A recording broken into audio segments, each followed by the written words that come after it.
नमस्कार मंडळी, आज आपण बनवणार आहे विदर्भ स्पेशल झणझणीत मिरचीची भाजी। चला तर मग सुरू करूया। त्यासाठी काय करायचं, कुकरमध्ये स्वच्छ धुवून व चिरून घेतलेला आंबट चुका टाकून घ्यायचा, शेंगदाणे टाकायचे, चिरून घेतलेला एक टोमॅटो टाकायचा, एक वाटी स्वच्छ धुवून घेतलेली तूर डाळ टाकायची, 2-3 हिरव्या मिरच्या टाकायच्या, हिंग टाकायचा, हळद टाकायची, थोडंसं तेल टाकायचं आणि पाणी टाकायचं। कुकरचं झाकण लावून 15 मिनिटांसाठी कुकर होऊ द्यायचा।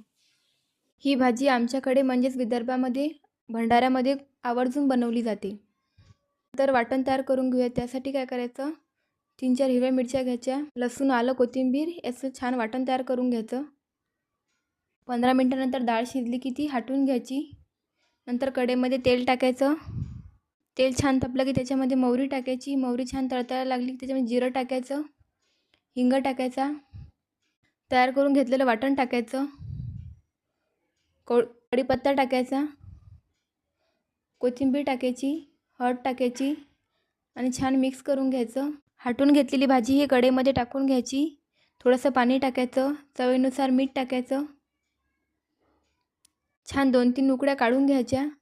तुम्हाला ही माझी रेसिपी कशी वाटली मला कमेंट करून नक्की सांगा आणि माझ्या व्हिडिओला लाईक करा, शेअर करा आणि सबस्क्राईब करा आणि इंस्टा आयडीला फॉलो करा।